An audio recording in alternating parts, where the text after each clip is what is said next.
Hi friends, once again welcome to our channel. और कल हमने लेसन नंबर 5 जो है वो पूरी तरीके से कंप्लीट किया। अब देखिए, जो लेसन नंबर 5 था और लेसन नंबर 6 दोनों एक दूसरे से जुड़े हुए। लेसन नंबर 5 में हमने किया एक्सपांशन फॉर्मूले। इसका मतलब था कि पहले से हमारे पास में कोई ब्रैकेट दिया होगा और हम उसको कर रहे थे एक्सपांड कुछ इस तरीके से। मतलब कि हमारे पास फॉर एग्जांपल ब्रैकेट है a plus b whole square. हालांकि ये फॉर्मूला है, इसी को हम लोग बोलते हैं A square plus 2ab plus B square. लेकिन अब हमारे पास में लेसन नंबर 6 है जिसका नाम है factorisation of algebraic expressions, right. Factorisation का मतलब होता है, जैसा कि यहाँ पे आपको भी दिख रहा है कि फैक्टराइजेशन लिखा हुआ है। फैक्टराइजेशन का मतलब ये है कि आपको बनाने हैं फैक्टर्स, और जब फैक्टर्स बनाए जाते हैं तो कुछ कॉमन नंबर्स, कुछ कॉमन अल्फ़ाबेट्स जो है अलग अलग टर्म्स में से निकाले जाते हैं और निकाल के जो है वो एक साथ जोड़े जाते हैं। उनको जोड़ने की वजह से हमारे पास में कुछ अलग ब्रैकेट्स फॉर्म होते हैं। जैसा कि यहाँ पे दिया हुआ था 4xy और 8xy स्क्वायर। मैं इसको लिख लेता हूँ यहाँ पे 4xy प्लस 8xy स्क्वायर। अगर मैं इसको पूरी तरीके से एक्सपांड कर दूँ तो कुछ इस तरीके से दिखेगा आपको प्रोडक्ट फॉर्म में। देखो, सब जगह पे मल्टीप्लिकेशन लिखा है और 8 को मैं लिखता हूँ 4 इंटू 2 इंटू एक्स, और y कितनी बार है, जितनी बार y है उतनी बार हम लोग y को भी लिख देते हैं मल्टीप्लाइड बाय y 2 बार था तो y 2 बार लिख दिया है। अब देखो, इसकी वजह से आपको है ना कॉमन टर्म्स ढूंढने पड़ेंगे। तो कॉमन है भाई 4 सबसे पहले, जैसा कि आपको दिख रहा है 4। उसके बाद में चलिए मैं अंडरलाइन कर देता हूँ, 4 जो है कॉमन। उसके बाद में है यहाँ पर भी 4 है। उसके बाद x दिख रहा है कॉमन, हाँ भाई x यहाँ पे भी है, और यहाँ पे सिमिलरली y जो है दोनों टर्म्स में कॉमन है। तो मेरा फाइनल आंसर जो आएगा, कॉमन नंबर बाहर 4 आएगा, x आएगा और उसके साथ में y आएगा। लेकिन जो नॉन कॉमन नंबर्स थे यहाँ पे कुछ बचा ही नहीं था। इसका मतलब यहाँ पे मल्टीप्लाइड बाय 1 था, तो मैं यहाँ पे 1 लिख देता हूँ, प्लस जो बीच में साइन थी वो, और उसके साथ में जो नॉन कॉमन नंबर्स थे जैसा कि 2 और उसके साथ में और एक y, तो 2 और y। इस तरीके से हम लोगों ने जो कॉमन अनकॉमन टर्म्स थे वो ब्रैकेट के अंदर लिख दिए। इसी को बोलते हैं फैक्टराइजेशन। और एक चीज़ इंपॉर्टेंट है कि जब आप इनको मल्टीप्लाई करते हो वापस, तो आपका जो ओरिजिनल नंबर था वो वापस आ जाता है। ठीक है, तो हम लोगों ने फैक्टराइजेशन का सबसे पहला और सबसे छोटा सा एग्जाम्पल देखा, जो कि शायद आपको इजी लगे। हम लोगों को आगे और बहुत सारे क्वेश्चंस करने इसके अंदर, तो चलिए ज़्यादा टाइम वेस्ट नहीं करते और हम स्टार्ट करते हैं क्वेश्चन को। और सबसे पहले देखते हैं कि किस तरीके से हम लोग इसको कर सकते हैं सॉल्व। ठीक है, चलिए दोस्तों, हम लोग पहला ही क्वेश्चन ले रहे हैं जो कि है factorise 2x square minus 9x plus 9। तो हम लोगों ने शायद, आप लोगों ने जब 7th स्टैंडर्ड में थे तब आपने स्प्लिटिंग द मिडल टर्म जैसी कोई प्रॉपर्टी का यूज़ किया होगा और सॉल्व किया होगा। तो चलिए हम उसी प्रॉपर्टी को वापस एक बार रिपीट करते हैं। वो भी रिपीट करेंगे हम डिटेल में। तो देखते हैं कि डिटेल में देखो क्या करना है हमें। तो हमारे पास में है भाई 3 टर्म्स जो कि आपके सामने हैं। इन 3 टर्म्स में से फर्स्ट टर्म और जो लास्ट टर्म है उनको हम कर देते हैं मल्टीप्लाई। विद साइन करना है मल्टीप्लाई। तो देखो क्या होता है, आंसर आता है 2x square multiplied by plus 9 था, मतलब 9। क्या आंसर आएगा, 18x स्क्वायर। अब एकदम ध्यान से देखिए बच्चों, 18x स्क्वायर को आपको ऐसे दो नंबर्स में तोड़ना है कि जब आप उन नंबर्स का मल्टीप्लाई करेंगे तो आपका आंसर आना चाहिए प्लस 18 स्क्वायर एक्स स्क्वायर। और उन्हीं नंबर्स का या तो आप प्लस या माइनस करोगे तो भी आंसर आना चाहिए आपका ये 9x, जो कि मैं अब अंडरलाइन करके आपको दिखाने वाला हूँ, नेगेटिव 9x। तो 18 के फैक्टर्स बोलते हैं पहले। तो चलिए 18 के फैक्टर्स क्या क्या हो सकते हैं हम लोग वो चेक करते हैं। भाई 2 9 18 होता है, और इन्हीं को प्लस कर देता हूँ तो आंसर आता है 11। इन दोनों को अगर माइनस कर देता हूँ तो आंसर आता है -7। तो शायद 9 और 2 इनकी जगह पर पॉसिबल नहीं है, क्योंकि आंसर वो नहीं आ रहा। 18 तो आ गया, लेकिन दूसरा नंबर भी तो चाहिए हमें, 9x माइनस 9x। और कब आता है 18? 18 1 जा 18। तो क्या 18 और 1 को प्लस करते हैं तो 9 आ सकता है? नहीं आता। माइनस करते हैं तो आ सकता है? तो भी नहीं आता भाई। तो ये नंबर भी चलो हटा देते हैं हम लोग। अब हम देखते हैं और कौन सा नंबर है। 18 3 6 जा 18 होता है बच्चों। तो 3 और 6 को जब मैं प्लस करता हूँ तो 9 तो आता है, लेकिन नेगेटिव 9 नहीं आता। इसकी वजह से जब मैं दोनों नंबर्स के साथ साइन जोड़ दूँ तो -9 आने के चांसेस है ना। तो मेरे ये दो नंबर्स आपको दिख रहे हैं, वो मैं लिख देता हूँ -3x, क्योंकि x स्क्वायर भी तो है, तो इसलिए -6x भी लिखना पड़ेगा। और इन दोनों को नंबर को जब मैं मल्टीप्लाई करता हूँ, देखो माइनस और माइनस जब मल्टीप्लाई होता है तो वो बनता है प्लस, और 3 6 जा बनता है 18, और x मल्टीप्लाई करते हैं तो बनता है x स्क्वायर। और इन्हीं नंबर्स का जब आप करोगे एडिशन तो आंसर आएगा आपका -9x। ये मैंने आपको बहुत डिटेल में एक्सप्लेन किया है, इनको शुरुआत में ही ध्यान से करोगे तो आपका आंसर आ जाएगा। अब जैसा कि स्प्लिटिंग द मिडल टर्म की बात करते हैं, तो भाई मिडल टर्म है हमारा ये, इसकी जगह पे सिर्फ हमें लिखना है इस नंबर को। तो मैं लिख देता हूँ -3x -6x plus last term जो था ये वाला एज इट इज़। अब हालांकि हम लोगों ने यहाँ पे शुरुआत में ही लिखा था फैक्टराइज, तो अब वो मौका आ चुका है फैक्टराइज करने का। फैक्टराइज का मतलब है आपको कॉमन टर्म्स ढूंढने का। तो 2x स्क्वायर और 3x में सिर्फ x जो है वो कॉमन दिखाई दे रहा है मुझे, बाकी कोई भी नंबर नहीं है। और मैं 2x स्क्वायर को 2 इंटू एक्स लिख सकता हूँ, और वैसे ही 3x को 3 इंटू एक्स लिख सकता हूँ। इससे आपको ये पता चल जाएगा कि भाई सिर्फ x जो है वो कॉमन निकल रहा है, और x को कॉमन निकाल सकते हैं हम लोग। कलर तो हो नहीं रहा, कोई बात नहीं, दूसरा कलर ले लेते हैं। देखिए ये और ये जो है कॉमन निकाल लिया हम लोगों ने। तो ये जो x था मैं यहाँ पे अलग कलर में लिख देता हूँ आपके लिए x, और इससे बचे हुए नंबर्स जो है वो आ जाएंगे ब्रैकेट में। 2 और x जो है वो ब्रैकेट में आ जाएगा, और सिर्फ 3 आएगा। एक बहुत ख़ास बात है स्प्लिटिंग द मिडल टर्म की, कि दूसरा ब्रैकेट भी सेम ही बनना चाहिए। ठीक है, दूसरा ब्रैकेट हमेशा आपको सेम नंबर का ही बनाना है। अगर फर्स्ट ब्रैकेट 2x माइनस 3 आया है तो सेकेंड ब्रैकेट भी 2x माइनस 3 का ही आएगा। और इसको भी तो स्प्लिट करेंगे हम लोग, तो चलिए इनको स्प्लिट करने का काम करते हैं। माइनस लिखते हैं यहाँ पे 2 इंटू 3 इंटू एक्स, और ये होगा 3 इंटू 3 9 मतलब। अब करते हैं वापस अंडरलाइन। भाई क्या क्या निकलेगा, 3 तो निकल रहा है, बस 3 निकल रहा है, लेकिन यहाँ माइनस की साइन है, यहाँ तो प्लस की साइन है, तो माइनस जो है ना वो निकलने वाला है। और ये जब माइनस बाहर निकलता है तो यहाँ माइनस इंटू माइनस होना चाहिए, ये याद रखिए। ये थोड़ा सा ट्रिकी है बट याद तो रखना पड़ेगा आपको। माइनस की साइन जब भी कॉमन आती है तो अंदर का नंबर प्लस हो तो वो माइनस हमेशा होता है। तो 3 आ चुका था बाहर, क्योंकि अंदर है 2 और x देखिए यहाँ पे है, और एक 3 जो बचा हुआ था माइनस के साथ वो -3 लिख दिया।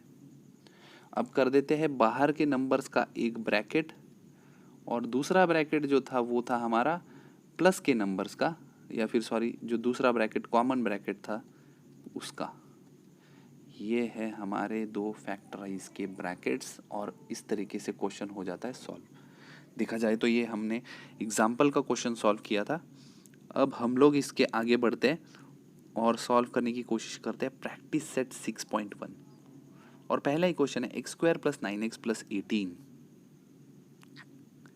चलिए कोशिश करते हैं। x square plus 9x plus 18। तो दोस्तों आप लोग अपने पेन और पेंसिल्स जो है वो साथ में रखिए और मेरे साथ ही सॉल्व कीजिए, ताकि आपको ज़्यादा डिफ़िकल्टी ना हो। कलर चेंज कर दिया है अब दोस्तों हम लोगों ने, और देखते हैं अभी क्या करना है। सबसे पहली चीज़ होती है फर्स्ट और लास्ट टर्म का मल्टीप्लिकेशन करना है हमें। तो भाई x स्क्वायर और 18 को मल्टीप्लाई करने के बाद मिलता है 18x स्क्वायर। ठीक है, इनको स्प्लिट करना है और ऐसे नंबर्स बनाने हैं जब पॉजिटिव 9 आंसर आ जाए।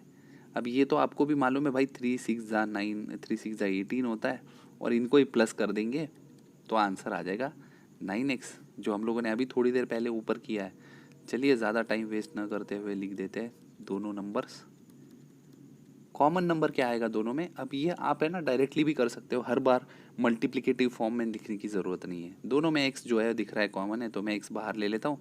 ब्रैकेट के अंदर क्या आएगा हमारे, x प्लस 3 आएगा ब्रैकेट में, क्योंकि एक x बाहर एक x अंदर, x into x x square, और अंदर 3 है, इसका मतलब है x इंटू 3 जब होगा तो वो हो जाएगा 3x। चलिए यहाँ से तो 6 डायरेक्टली कॉमन लूँगा, 6 मैंने जैसे ही कॉमन ले लिया तो अंदर बच गया x प्लस 3, क्योंकि मेरा दूसरा ब्रैकेट देखिए सेम आ चुका है। तो भाई बाहर के नंबर्स का एक ब्रैकेट और जो दोनों कॉमन ब्रैकेट थे उनका एक कॉमन लिख दीजिए, ये हो गया हमारा आंसर। चलिए और 2-4 क्वेश्चन सॉल्व करने की कोशिश करते हैं ताकि आप लोगों को आइडिया आ जाए क्या करना है। X square minus 10x plus 9, second question ही कर रहे हैं। सेकेंड क्वेश्चन, बहुत सारे बच्चों की रिक्वेस्ट आती है कि सर सारा का सारा सॉल्व करके दे दीजिए, लेकिन बच्चों सारा सॉल्व अगर करेंगे तो आप लोग घर पे क्या करोगे फिर, इसलिए मैं सारा सॉल्व नहीं करता हूँ। आप लोग ज़रूर अटेम्प्ट कीजिए कि किस तरीके से, आपको भी तो प्रैक्टिस होनी चाहिए। तो चलिए दोस्तों, 9x स्क्वायर मैंने फर्स्ट और लास्ट टर्म मल्टीप्लाई कर दिया है। ऐसे नंबर्स चाहिए जिनसे आंसर आएगा आपका 10x। भाई ये तो बहुत दुविधा हो गई, 9 के साथ तो 9 इंटू 1 ही हो सकता है, और इन्हीं को प्लस करेंगे तो आंसर आएगा 10, लेकिन वो पॉजिटिव 10 आएगा। नेगेटिव 10 के लिए क्या करोगे, दोनों तरफ लगाओगे माइनस का साइन। तो चलिए लिख देते हैं -9x माइनस 1x। जब आपको ये समझ आ गया कि ये इस तरीके से करना है और ये मल्टीप्लाई करके भी पॉजिटिव आंसर आ रहा है देखिए, तो आपको सारे क्वेश्चन जो है जल्दी आने शुरू हो जाएंगे।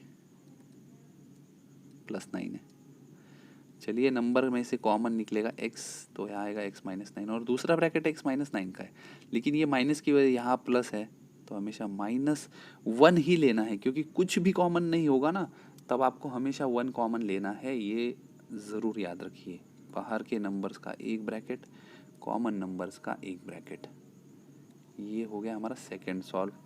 थर्ड क्वेश्चन करते हैं और सॉल्व करते हैं थर्ड वाला।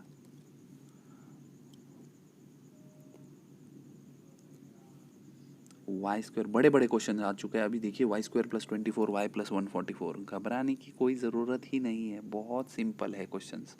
वाई स्क्वायर प्लस 24 वाई, सिर्फ 22 वाई लिख दिया, 24 वाई लिखना है दोस्तों।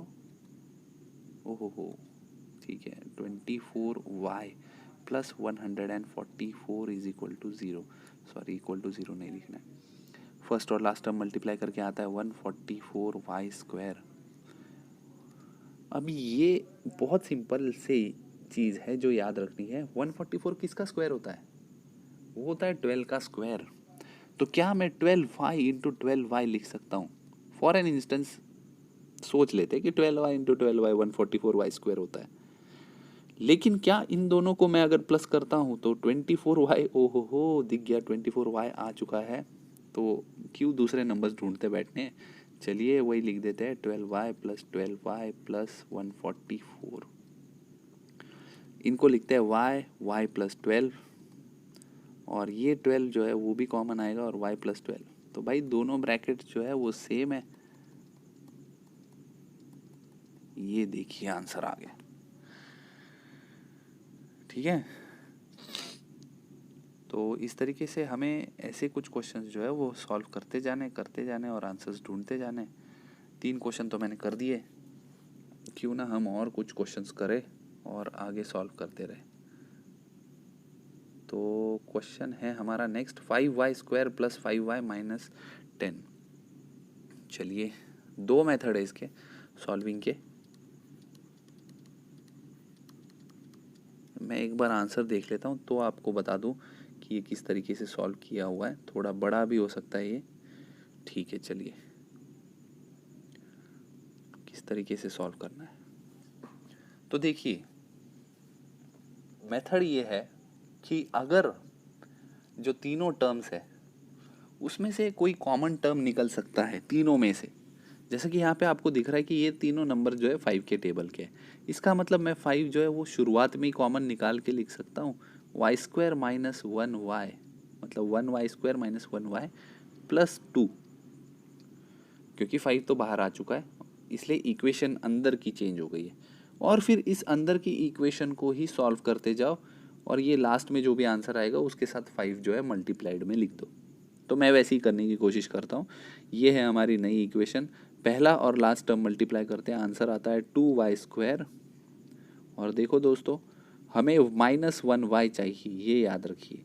तो मैं क्या करता हूँ, -2y और +1y लिखूंगा। तो आपको मालूम है -2 और +1 आंसर आता है -1।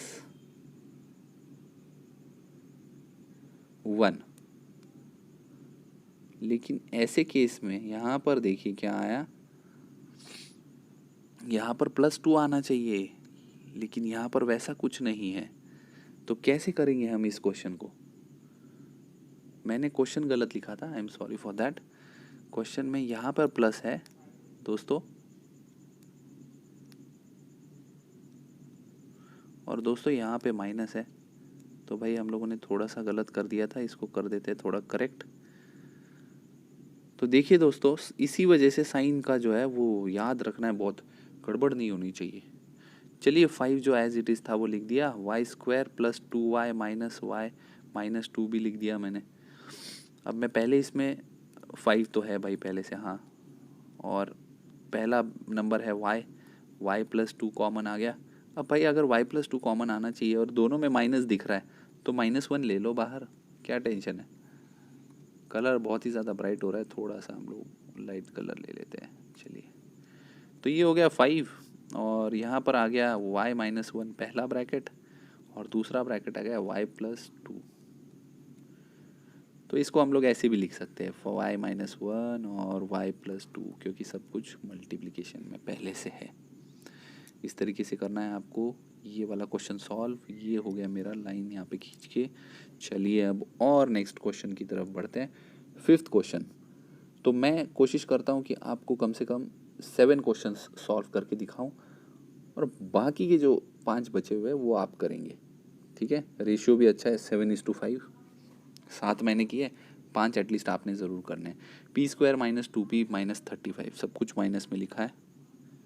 हम लोग यहाँ पे क्वेश्चन ले लेते हैं। क्वेश्चन क्या है, p² - 2p - 35, यही था ना क्वेश्चन? चेक कर लेते एक बार भाई। हाँ दोस्तों, यही क्वेश्चन है। तो चलिए इसको सॉल्व करते हैं और लिखते हैं सबसे पहले -35p² का आपको करना है डिवीजन 2 तरीक़ों में। अब 35 जो है वो कब आता है, 7 5 ज़ा 35, ये दिमाग में आते ही पता चल जाता है कि 7 5 ज़ा 35 है। और अब इन दोनों को अगर माइनस भी कर देते हैं, 7 - 5 आंसर आता है 2, लेकिन भाई -2 चाहिए, तो यहाँ पर आएगा माइनस, यहाँ पर आएगा प्लस दोस्तों, ठीक है। ये तो समझ गया होगा आपको कि कहाँ पर माइनस आना चाहिए और कहाँ पर आना चाहिए दोस्तों प्लस, ठीक है। तो चलिए अब इन दोनों को लिख देते हैं, -7x + 5x, और यहाँ पे आएंगे वो दोनों नंबर। अब करते हैं हम इनको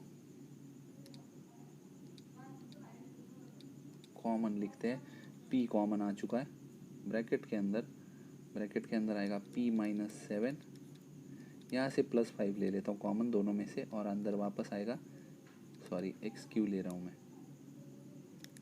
सॉरी दोस्तों, मैंने हमेशा हमारे दिमाग में x के बारे में ही रहता है, क्योंकि हमेशा हम लोग x के क्वेश्चंस ही सॉल्व करते हैं, इसलिए x आ गया। यहाँ पर हम लोग p लिख देते भाई, ज़्यादा टेंशन ना देते हुए। चलिए हो गया सॉल्व हमारा, p + 5, और दूसरा नंबर है p - 7 दोस्तों, ठीक है।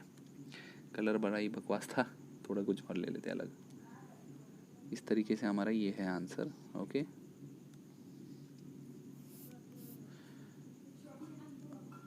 चलिए ये क्वेश्चन भी हो चुका है, हम लोग फटाफट 6th और 7th करते हैं।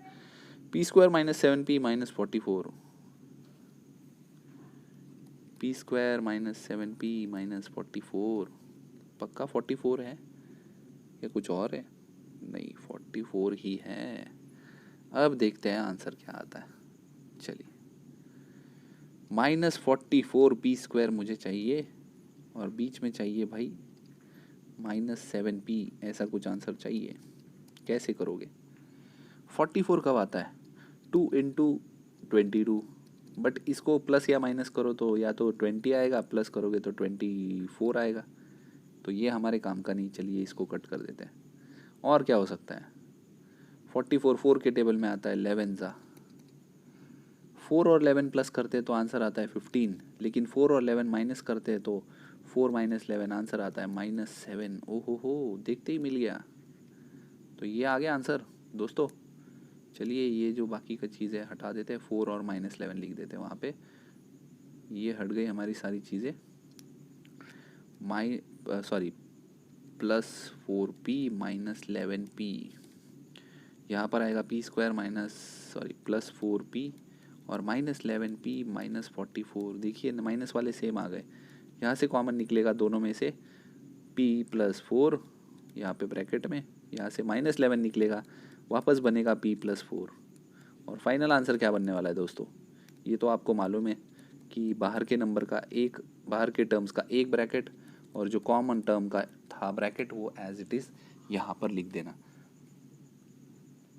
देखिए दोस्तों 6 क्वेश्चन भी सॉल्व हो चुका है। अब आ जाते हैं इस वीडियो के लास्ट क्वेश्चन पे। क्वेश्चन है m² -23m + 120। क्वेश्चन बड़ा ही डेंजरस दिख रहा है। m² -23m -120, ओहो हो, इतना बड़ा नंबर। ओ +120 है दोस्तों, +120 लिख देते हैं भाई। अब क्या करना है? वही जो हम हमेशा करते आ रहे हैं, हम वही नंबर्स लिखेंगे जो हमें मल्टीप्लिकेशन से मिल रहे हैं फर्स्ट और लास्ट टर्म के, और वो भी पॉजिटिव नंबर मिला है। अब क्या कर सकते हैं? ऐसा नंबर जो -23m ला के दिखा दे। क्या लगता है दोस्तों, क्या हो सकता है?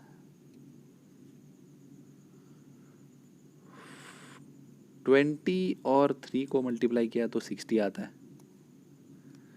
40 और 3 को मल्टीप्लाई करेंगे तो आंसर आता है वो, हाँ। और 20 और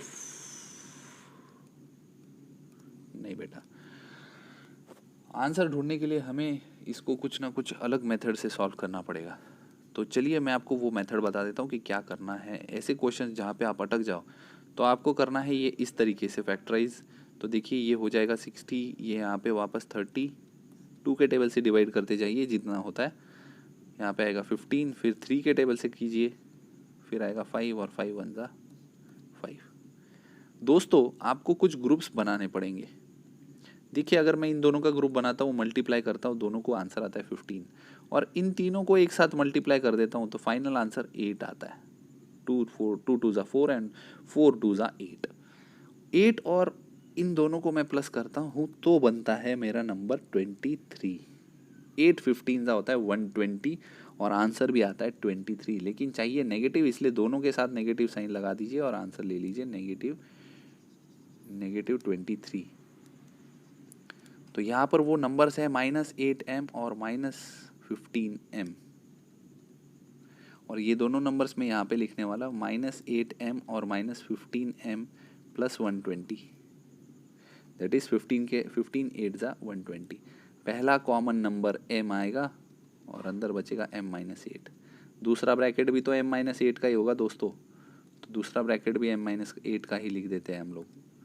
और यहाँ पर -15 जो है वो हमेशा बाहर आएगा, याद रखिए, क्योंकि 15 8 ज़ा होता है 120 और माइनस होता है प्लस। तो ये देखिए ये रहा इसके साथ। तो देखिए दोस्तों ये हो गया पहले बाहर के टर्म्स का एक ब्रैकेट, और जो कॉमन नंबर था वो एज इट इज़। दोस्तों आप लोगों को ये अच्छे से ध्यान से धीरे धीरे करके सॉल्व करना है। बहुत सारे क्वेश्चंस किए आज हमने, और आई होप आपको ये सारे क्वेश्चंस जो है वो अच्छे से समझ आए होंगे। ठीक है, लेसन का नाम ज़रूर याद रखना। नाम था फैक्टराइजेशन ऑफ एल्जेब्राइक एक्सप्रेशंस, और इसीलिए हम लोगों ने इनके फैक्टर्स जो है हमारे स्प्लिटिंग द मिडल टर्म की एक प्रॉपर्टी है वो यूज़ करके की है। 6.1 एक्सरसाइज उसी पे बेस्ड है। आपको नेक्स्ट एक्सरसाइज के लिए कुछ नए फॉर्मूलेज की ज़रूरत पड़ेगी जो मैं आपको ज़रूर एक्सप्लेन करके बताऊंगा नेक्स्ट वीडियो में, ठीक है। तो देखते रहिए हमारा चैनल, और उस पर जो भी वीडियोस अपलोड हो रहे हैं वो देखने के लिए आपको करना पड़ेगा इस चैनल को सब्सक्राइब। वीडियो पसंद आया होगा तो लाइक ज़रूर कीजिए और अपने दोस्तों में शेयर ज़रूर कर देना दोस्तों एक बार। चलिए bye, take care, thank you.